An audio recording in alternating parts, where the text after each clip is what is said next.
Hi అండి అందరికీ. ఇది విరిడి హాస్పిటల్ అండి. ఆర్థోపెడిక్‌కి సంబంధించింది. ఇది ద్వారకా తిరుమల తిమ్మాపురంలో ఉంది.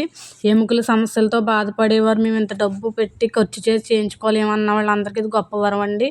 బయట హాస్పిటల్‌లో మనం లక్షలు లక్షలు పోస్తాం కదా, అక్కడ 1,00,000 అయ్యేది ఇక్కడ 50,000తో అయిపోతుందండి.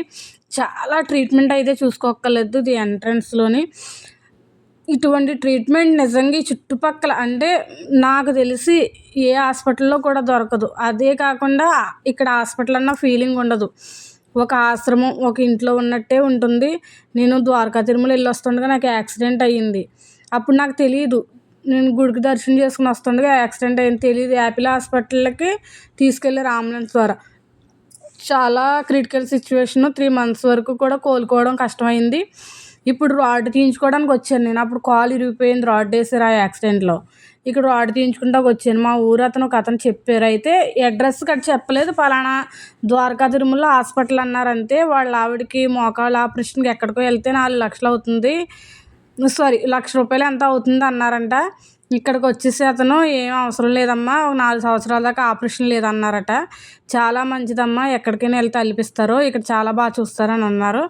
అందుకని నేను ఈ హాస్పిటల్కి వచ్చానండి. నిజంగా నాలాంటి భయస్థులకి అయితే ఇది గొప్ప వరం అని అనుకోవచ్చు.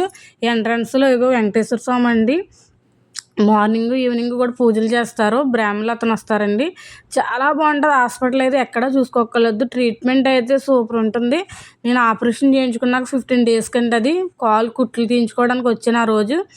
నిజంగా చెప్పాలంటే హింసాత్మకమైన ట్రీట్మెంట్ జరగదు ఇక్కడ. ఎక్కడికైనా వెళ్తే నర్సులు కానివ్వండి, కనీసం ఆయాలు కూడా ఇసుక్కుంటారు. అటువంటిది ఏమి ఉండదు. మనకి ఎంత బాధతో వెళ్ళినా ప్రేమతో వాళ్ళు ట్రీట్మెంట్ చేస్తారు. రూములు అండి అది, అవన్నీ కూడా రూములు.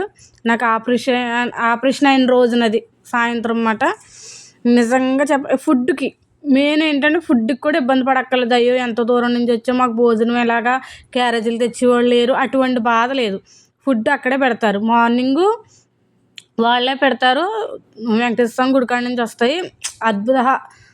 మనకి గుళ్ళల్లో భోజనాలు ఎలా ఉంటాయి తెలుసు కదా, చాలా బాగుంటుంది. సాయంత్రం పుల్క, దోశ, ఇడ్లీ పెడతారు.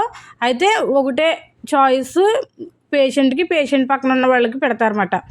అది మనం ఒకవేళ ఎవరైనా ఉంటే మార్నింగ్ భోజనాలు పెడతారు కదా, ఫుడ్డు బాక్సులు పట్టుకెళ్ళి తెచ్చుకోవచ్చు. మనం పెడతారు. అది సాయంత్రం ఉంచుకుని అది ఇది కలిపి అడ్జస్ట్మెంట్ చేసుకుని తినాలి. అలాగే సాయంత్రం భోజనం కూడా పెడతారు. టిఫిన్ కావాలితే టిఫిన్, భోజనం కావాలితే భోజనం.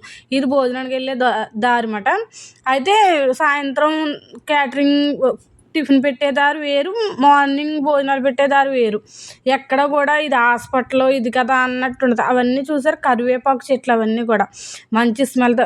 ఇంకొక విషయం ఏంటంటే హాస్పిటల్లో కూడా స్మెల్, మెడికల్ స్మెల్, అదే మందుల స్మెల్ గట్టా ఏమీ రాదు. ఎలా ఉంటుందంటే సాంబ్రాణి వాసనతో ఉంటుంది హాస్పిటల్ అంతా కూడా.